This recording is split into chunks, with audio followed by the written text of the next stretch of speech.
बातमी आहे राजापूर तालुक्यातील। भक्ष्याचा पाठलाग करत असताना 7 ते 8 वर्षीय मादी जातीचा बिबट्या विहिरीत पडला। मात्र स्थानिक व वन विभागाच्या अथक प्रयत्नांनी त्याला बाहेर विहिरीतून काढण्यात आले व त्याचा जीव वाचवला। त्यानंतर त्याला सुखरूप नैसर्गिक अधिवासात सोडण्यात आले।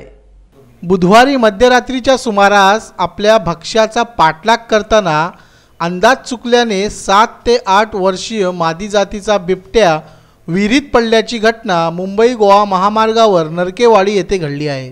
गोठणे दोन्हीउडे येथील नरकेवाडीतील यशवंत सदाशिव सुतार यांच्या विहिरीमध्ये हा बिबट्या सकाळी 7:30च्या दरम्यान आढळून आला। सकाळी विहिरीवर पाणी भरण्यासाठी गेले असता ही बाब त्यांच्या घरातील महिलांच्या लक्षात आली।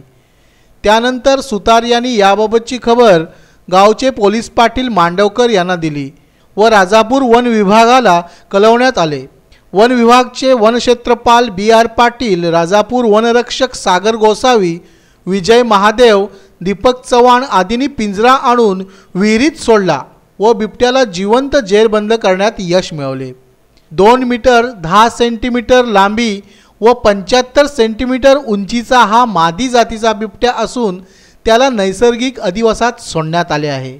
Bureau report, Konkan now, Sindhudurg.